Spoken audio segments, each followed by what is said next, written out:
어떤 일들이 일어날지에 대해서 알지 못합니다.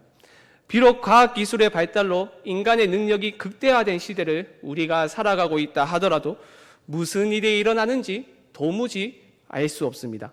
10년, 5년, 1년, 한 달 후에 일어날 일들에 대해서 모르는 것은 말할 것도 없고 내일, 아니 1초 후에 무슨 일이 일어날지 도무지 알 수 없습니다. 과학기술이 발달했기 때문에 미래를 예측하고 미래에 일어날 일들에 대해서 대비할 수 있다고 자부하지만 실상은 아무것도 알지 못하며 아무것도 할 수 없습니다. 그래서 불안과 두려움을 경험합니다. 모든 인간은 불안과 염려 그리고 두려움이라는 감정을 느끼는데 그러한 감정들의 근원은 바로 미래를 알지 못하기 때문입니다. 특히 작년에 시작된 코로나 때문에 사람들의 불안은 더욱더 커졌습니다. 코로나는 그동안 인류가 쌓아올린 화려한 문명과 과학기술의 발달을 무용지물로 만들었습니다. 고작 80에서 100나노미터밖에 안 되는 작은 바이러스의 인류는 속수무책으로 당했습니다. 과거의 전문가들은 조금 있으면 코로나가 종식될 것이라고 전망을 했지만 1년이 지났음에도 불구하고 코로나는 여전히 종식될 기미가 보이지 않습니다. 코로나로 인하여 인류가 깨달은 한 가지 사실이라고 한다면 인간은 유한한 존재라는 사실과 인간의 힘으로는 미래를 도저히 예측할 수 없다는 것입니다. 미래를 알지 못하니 사람들은 어떻게 합니까? 본능적으로 눈에 보이는 무엇인가를 의지합니다. 불확실한 나의 미래를 안전하고 확실하게 책임져줄, 보장해줄 그 무엇인가를 찾습니다. 어떤 것들이 있겠습니까? 물론 사람마다 다르겠지만 어떤 사람은 자기가 가지고 있는 돈과 재산만이 불확실한 미래를 안전하고 확실하게 보장해 줄 수 있다고 생각하여 전적으로 돈과 재산만을 의지합니다. 또 어떤 사람은 성공 가도를 달리고 있는 내 자식만이 불확실한 미래를 안전하고 확실하게 보장해 줄 수 있다고 생각하여 전적으로 자식만을 의지합니다. 또 어떤 사람은 내가 가지고 있는 지식만이 나의 불확실한 미래를 안전하고 확실하게 보장할 수 있다고 생각하여 전적으로 지식만을 의지합니다. 또 어떤 사람은 자신의 건강을 자랑하며 건강만이 불확실한 미래를 안전하고 확실하게 보장할 수 있다고 생각하여 전적으로 건강만을 의지합니다. 또 어떤 사람은 지금까지 자신이 살아온 인생이 불확실한 미래를 안전하고 확실하게 보장해 줄 수 있다고 생각하여 자신의 경험만을 의지합니다. 이 외에도 불확실한 미래에 대비하여 의지하는 것들에는 여러 가지가 있을 수 있겠죠.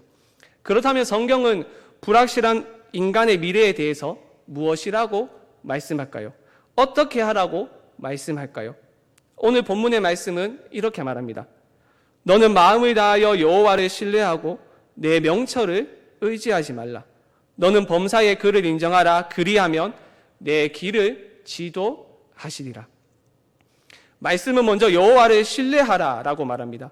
불확실한 미래의 상황 때문에 경험하는 불안과 염려, 금심과 두려움 그 모든 감정들을 여호와께 맡겨보라고 말합니다. 생각해보면 매우 당연한 말입니다. 왜냐하면 하나님은 역사를 주관하시는 유일한 분이시기 때문입니다. 코로나라는 최악의 상황 속에서도 하나님은 여전히 역사하시고 코로나가 언제 사라질지 누구보다 잘 알고 계시는 분이 바로 하나님이시기 때문입니다. 하나님은 우리의 불안한 현실을 누구보다 잘 아시고 어떻게 해결해야 할지도 잘 알고 계십니다. 앞서 말씀드렸듯이 사람들이 불안한 감정을 느끼는 이유는 앞으로의 미래가 어떻게 흘러갈지를 도저히 예상할 수 없기 때문입니다. 그러나 우리가 믿는 하나님은 어떤 분이십니까? 모든 미래를 알고 계시고 어떻게 헤쳐나가야 할지를 아시는 유일한 분이십니다. 그리고 잠언의 말씀은 그런 하나님을 철저히 신뢰하고 우리의 모든 불안한 감정들을 하나님께 맡겨보라고 권면합니다. 하나님을 신뢰하라는 이 명령, 여러분에게는 어떻게 들리십니까? 1 더하기 1이 2가 되는 것이 지극히 당연한 것처럼, 당연한 말씀처럼 들리십니까? 그래서 진부한 말씀처럼 들리십니까? 저는 작년부터 지금까지 하나님의 인도하심이라는 주제를 계속 묵상하며 또 관련된 책들을 쭉 읽고 있습니다. 특별히 작년에 제가 30살이 되고 신학대학원 마지막 학년이 되어서 그런지 이전에는 진지하게 고민하지 않았던 것들을 진지하게 고민하는 시기를 가졌고 지금도 하고 있습니다. 졸업을 앞두다 보니 저의 진로와 앞으로의 미래에 대해서 진지하게 고민하게 되었고 30살이 되니 결혼이라는 것이 피부로 다가왔고 내가 과연 결혼을 할 수 있을까 하는 고민에 빠졌었고 지금도 그러한 고민을 하고 있습니다. 이 외에도 여러 사항들에 대해서 고민을 했지만 뚜렷한 답을 찾을 수는 없었습니다. 그런데 확신 있게 답을 내릴 수 있는 한 가지 사실은 내 미래는 불확실하다라는 것이옵니다.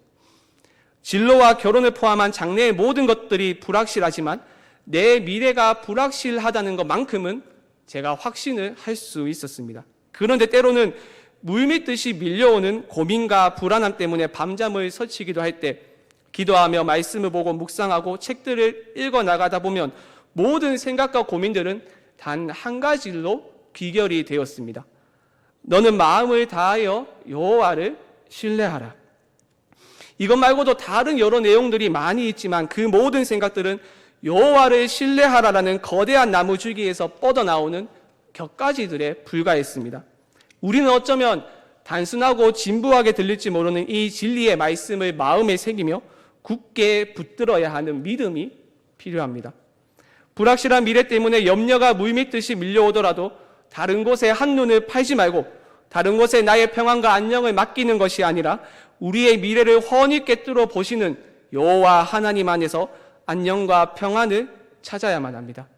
나는 나의 갈 길을 알지 못하지만 나를 지으시고 나를 사랑하시는 하나님께서 나를 선한 길로 인도하실 것이라는 그 믿음을 가지고 나의 모든 염려와 불안을 하나님께 맡겨야 합니다.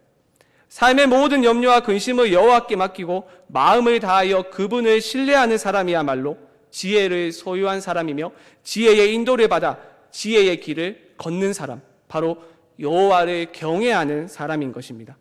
그런데 본문을 보시면 잠언의 기자는 단순하게 마음을 다하여 여호와를 신뢰하라라는 권면만을 말하지 않습니다. 5절 하반절과 6절 상반절을 보시면 이렇게 덧붙여 말하죠.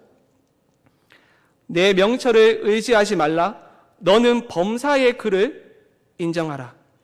여호와를 신뢰하라라는 명령을 이어지는 말씀에서 구체적으로 풀어서 설명을 하고 있습니다.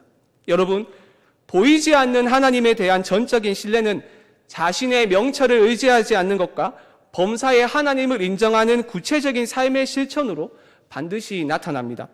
나는 하나님을 신뢰합니다 라고 고백은 하면서도 살아가는 매일의 삶에서 범사의 하나님을 인정하지 않고 오히려 자신의 명철을 의지하며 살아간다면 그 사람이 과연 여호와를 신뢰하는 사람이라고 할 수 있을까요?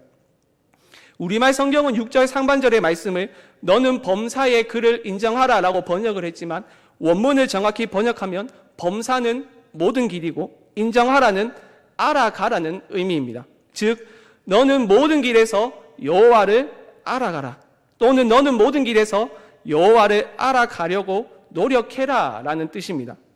우리말 성경에서 인정하라 라고 번역된 단어의 원문은 알다라는 뜻의 동사인 야다의 명령형입니다. 그러니까 알아가라, 알아가려고 노력해라 라고 번역하는 것이 더 정확하겠죠. 여러분도 아시다시피 구약 성경에서 알다라는 동사는 단순히 어떤 사물을 관찰함으로써 얻는 지적인 지식을 의미하는 것이 아니라 체험적인 지식, 경험적인 지식을 의미합니다. 그래서 너희가 나를 여호와인 줄 알리라 라고 하나님께서 말씀하셨을 때 그것은 단순히 그래 저분의 이름은 여호와이지 하는 깨달음의 지식이 아니라 아 맞아, 이러니까 저분이 여호와이시구나, 이제 내가 저분이 여호와이신 줄 알았어 라는 경험과 체험에서 나오는 지식입니다. 즉 5절과 6절을 정리하면 이렇습니다. 온 마음으로 하나님을 신뢰하는 것은 내 명철을 의지하지 않고 내가 가는 모든 길에서 하나님을 알아가려고 노력하겠다라는 의미입니다. 앞으로 내 앞길이 잘 될지 못 될지 어떻게 될지 나는 모르지만 내 명철을 의지하여 내 계산으로 발걸음을 옮기는 것이 아니라 내가 이 선택을 하고 이 길을 가는 이유는 하나님을 경험하여 하나님을 알아가기 위해서 이 길을 선택하고 나의 발걸음을 옮깁니다 하는 마음으로 걸어가야 함을 의미합니다. 프랑스의 실존주의 철학자 장폴 사르트르는 이런 말을 했습니다. 인생은 B와 D 사이의 C이다. 인생은 B와 D 사이의 C이다. 여기서 B는 당연히 출생, 탄생을 의미하는, 죄송합니다. 영어 발음은 별로지만 벌스가 되겠고요. 그리고 D는 죽음을 의미하는 이제 데스가 되겠죠. 그렇다면 B와 D 사이에 있는 C는 무엇일까요? 저처럼 이제 야식을 좋아하시는 분들이라면 치킨이라고 대답을 할 수도 있겠지만, 인생은 치킨의 연속이다 이렇게 대답을 할 수도 있겠지만, C는 치킨의 C가 아니라 선택, 그러니까 초이스의 C입니다. 그러니까 무슨 의미입니까? 인생은 태어나는 순간부터 죽는 그 순간까지 선택의 연속이다라는 것을 의미하죠. 여러분 모두는 이 말에 동의를 할 것입니다. 우리는 사소한 선택에서 중요한 선택에 이르기까지 하루에도 몇 번이고 계속해서 선택의 갈림길에 서 있는 존재입니다. 오늘 내가 무슨 옷을 입을지, 오늘 저녁은 내가 무엇을 먹을지, 또는 잠은 몇 시에 잘 것인지와 같은 사소한 결정에서부터 시작하여 짜장면과 짬뽕 중에서 무엇을 먹을지, 내가 탕수육과 깐풍기 중에서 내가 무엇을 먹을지, 또는 양념치킨과 후라이드 치킨 중에서 내가 무엇을 먹을지, 내가 어떤 사람을 만나 어떤 사람과 결혼을 하여 가정을 꾸릴지, 그리고 자녀는 몇 명을 낳을지, 그리고 나는 어디에 거주를 할지와 같은 중요한 결정에 이르기까지 인간은 매 순간 결정을 하며 살아갑니다. 그때 무엇을 선택할지의 기준을 어디에 두어야 합니까? 자신의 명철이 기준이 되어서는 안 됩니다. 공동번역은 내 명철을 의지하지 말라를 잘난 체 하지 말라라고 재미있게 번역을 했습니다. 여러분, 우리는 우리의 명철을 의지하여 우리의 발걸음을 옮겨서는 안 되겠습니다. 내가 가지고 있는 지식, 내가 지금까지 살아온 경험들을 의지하여 발걸음을 옮겨서는 안 됩니다. 왜냐하면 자기 자신을 신뢰하는 사람이야말로 가장 미련한 사람이기 때문입니다. 여러분 생각해 보십시오. 인간이 가지고 있는 지혜가 뛰어나다고 한다 하더라도 그 지혜가 얼마나 뛰어나겠습니까? 제 아무리 고도로 발달한 과학기술을 기반으로 높은 건물을 올리며 훌륭한 문명을 이루었다 하더라도 하나님 앞에서는 모두 바람에 날리는 겨에 불과합니다. 지혜 자체이신 하나님 앞에서 인간의 지혜는 그저 한낱 개미에 불과한 것이죠. 지금 상황을 보십시오. 앞서 언급했던 것처럼 지금까지 인류의 총 지혜를 집대성하는 과학기술로도 80에서 100나노미터밖에 안 되는 이 아주 작은 미세한 바이러스를 해결하지 못해서 우리는 쩔쩔 매고 있지 않습니까? 인간의 지혜라는 것이 얼마나 도둑고 보잘것없는 것입니까? 그래서 불완전하고 실패할 확률이 높은 인간의 지혜를 의지하는 사람을 향하여 잠언의 말씀은 미련한 자 또는 어리석은 자라고 말씀합니다. 잠언 28장 26절 상반절은 이렇게 말합니다. 자기의 마음을 믿는 자는 미련한 자요.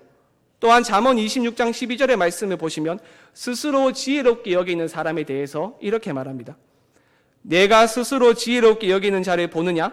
그보다 미련한 자에게 오히려 희망이 있느니라. 매우 부정적으로 묘사하고 있음을 볼 수 있습니다. 자신의 지혜를 자랑스럽게 여기며 그것을 의지하는 사람이 선택하는 길은 결국 어떤 길이 되겠습니까? 결국 굽은 길일 수밖에 없습니다. 자기 지혜를 따라 자기의 길을 스스로 선택하니 자기가 보기에 편한 길, 내가 이 길을 선택했을 때 나에게 많은 유익들이 생기고 내 손에 많은 것들이 쥐어지는 길을 선택하겠죠. 그 길이 멸망으로 인도하는 길인지도 모르고 말입니다. 하지만 하나님을 신뢰하며 모든 길에서 하나님을 알아가려고 발걸음을 옮기고 한 걸음씩 내딛는 사람은 다릅니다. 이것이 하나님의 인도하심을 받는 비결입니다. 우리가 만나는 인생의 모든 갈림길에서 내 명철, 나의 지혜를 의지하는 것이 아니라 하나님을 알아가기 위하여 발걸음을 내딛고 선택하는 것이 인도함을 받는 비결입니다. 그런 사람의 길을 하나님께서 친히 인도하여 주십니다. 굽은 길이 아닌 고든 길로 인도하십니다. 아니, 고든 길을 걸어가게 하십니다. 6절 하반절에 다시 보시죠. 그리하면 내 길을 지도하시리라. 자기 명철을 의지하지 않고 모든 길에서 하나님을 알아가려고 하나님을 체험하기 위하여 노력한다면 하나님이 그 사람의 길을 지도하신다고 말합니다. 우리말 성경은 내 길을 지도하시리라 라고 번역을 했지만 원문의 정확한 뜻은 내 길을 곧게 그리고 평탄하게 하시리라입니다. 잠언의 중요한 주제라고 할 수 있는 길 이미지가 6절 상반절에서부터 시작해서 계속해서 나타나고 있음을 확인할 수 있는데요. 인간은 자신의 앞길에 어떤 일들이 펼쳐질지, 어떤 일들이 기다리고 있을지 알지 못하지만 한 가지 확실한 사실이 있습니다. 인생의 모든 길에서 하나님을 알아가기 위하여 발걸음을 내딛는 사람을 하나님께서는 반드시 책임지시고 고든 길을 걸어가게 하십니다. 우리는 고든 길, 평탄한 길을 걷게 하신다고 하니 내 삶에 아무런 어려움이 찾아오지 않는 만사형통의 삶이라고 생각을 할 수도 있습니다. 하지만 우리의 경험을 생각해 보았을 때, 또 성경의 증언을 생각해 보았을 때 그렇지 않죠. 하나님을 신뢰하며 하나님을 알아가려고 한 걸음씩 내디딜 때 우리를 향한 대적들의 공격은 쉬지 않고 일어납니다. 우리 대적 마귀가 우는 사자같이 두루다니며 삼킬 자를 지금도 찾고 있는데 어찌 어려움이 없을 수 있겠습니까? 중요한 것은 그때도 하나님이 고든 길과 평탄한 길을 걸어가게 하신다는 것입니다. 어떻게 해요? 하나님이 친히 고든 길을 걸어가는 그 사람의 방패가 되어 주심으로써 말입니다. 잠언 2장 8절의 말씀은 이렇게 말합니다. 자막을 한번 보여주시죠. 우리 함께 읽도록 하겠습니다. 시작. 대적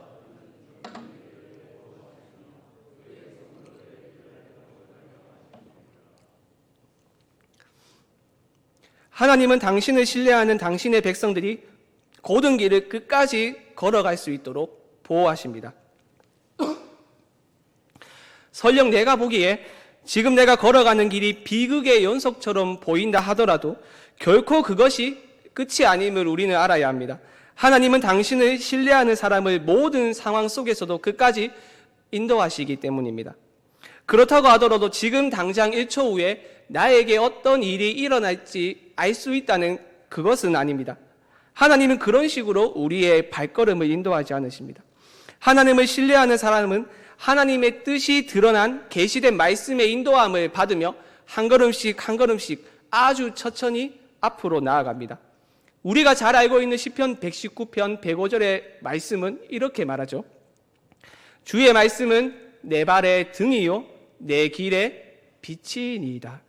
되게 많은 사람의 경우 하나님의 인도하심을 바라면서 신비한 것들을 기대하는 경우가 많습니다. 내가 기도하는 중에 하나님이 나에게 직접 말씀하시기를 바라는 것이죠.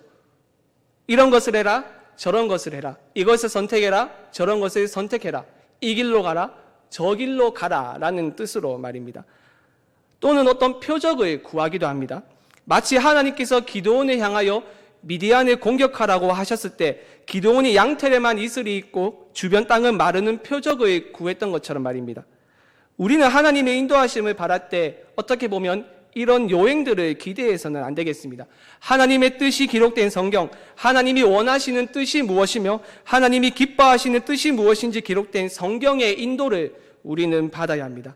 시인이 주의 말씀은 내 발의 등이요 내 길의 빛이니이다 라고 한 것처럼 우리의 길을 비추어 주는 것은 오직 하나님의 말씀뿐입니다. 지금 이사 빛이라고 한다면 내가 걸어가야 할 길의 몇 킬로미터를 쫙 비춰주는 그러한 빛을 우리는 생각을 하기 쉽지만 고대 사회의 빛은 그 정도의 밝기가 아니었죠. 겨우 나의 발 바로 앞을 비추어주는 크기의 아주 작은 빛이었습니다. 발 바로 앞을 빛으로 비추어서 장애물이 없는지 있는지 확인을 한 후에 한 걸음을 내딛고 또 작은 빛을 발 앞에 비추어서 장애물이 있는지 없는지 확인을 한 후에 한 걸음을 내딛고 이런 식으로 그 길을 걸어갔었죠. 그것처럼 우리가 말씀의 인도를 받는다는 것은 아주 조금씩 우리 앞을 비추어주는 말씀의 빛을 따라간다는 것을 의미합니다. 그렇기 때문에 아무리 우리가 하나님의 인도하심을 받는다 하더라도 정확히 무슨 일이 일어날지 우리는 여전히 알지 못합니다. 하지만 한 가지 우리가 확신할 수 있는 한 가지 사실은 하나님이 인도하시는 이 길 끝에 복과 생명이 있으며 우리는 힘들어 지쳐 쓰러지더라도 고든 길을 끝까지 걸어갈 수 있도록 하나님이 반드시 인도하신다는 사실입니다. 모든 것이 불확실한 상황이지만 그것 하나만큼은 확신할 수 있습니다. 왜냐하면 하나님께서는 신실하신 분이시며 하나님은 실수가 없으신 분이시기 때문입니다. 우리는 하나님의 인도하심을 생각할 때 한 가지 아주 중요한 것을 놓치는 때가 많습니다. 하나님이 우리를 어디로 인도하실까? 하나님의 뜻은 어디에 있는 것일까? 무엇이 하나님을 기쁘게 하는 것일까? 라는 것에만 집중하여 정작 고든 길, 평탄한 길을 걷게 하시는 주체인 하나님 자체에 대해서 우리가 망각한다는 것입니다. 그러한 태도는 올바른 신앙의 태도가 아니겠죠. 하나님의 인도하심을 구하는 사람이 추구해야 할 신앙의 자세가 아닙니다. 우리는 연약해서 실수하기 때문에 고든 길에서 이탈하여 굽은 길로도 갈 수 있지만 하나님은 절대로 그렇게 하지 않으십니다. 하나님은 당신을 사랑하고 당신을 신뢰하며 당신께 모든 것을 맡기는 하나님의 백성을 끝까지 고든 길로 인도하시는 하나님이십니다. 그 여정 가운데 실수하지 않으시고 반드시 끝까지 인도하시는 분이 바로 우리의 하나님이십니다. 설령 우리가 보기에 지금 나에게 일어나는 일들이 비극적인 것처럼 보인다고 하더라도 하나님은 그 모든 것들을 사용하셔서 당신의 뜻을 이루시며 고든 길을 끝까지 걸어갈 수 있도록 하나님께서 인도하십니다. 사랑하는 여러분, 그러니 우리에게 필요한 것은 불확실한 우리의 미래를 두고 너무 염려하지 않는 것입니다. 고민한다고 해서 문제가 해결되면 좋겠지만 그렇지 않다는 것이 문제이겠죠. 불안한 미래를 계속 떠올리며 묵상하는 것이 아니라 불확실한 우리의 인생, 우리의 가정, 우리의 다음 세대, 그리고 우리 교회까지 우리의 불완전하고 얄팍한 지혜에 맡기는 것이 아니라 하나님께 모든 것을 맡깁시다. 무슨 일을 하든 우리의 지혜를 따라 무슨 일을 하는 것이 아니라 하나님의 인도하심을 구하며 말씀이 인도하는 대로 한 걸음 한 걸음씩 내디디며 모든 길에서 하나님을 경험하려고, 하나님을 알아가려고 노력합시다. 그리하여 고든 길로 인도하시는 하나님을 경험함으로써 훗날 지금을 돌아봤을 때 모든 것이 하나님의 은혜였습니다 라고 고백할 수 있는 저와 여러분, 그리고 우리 교회가 되기를 간절히 바랍니다. 기도하겠습니다.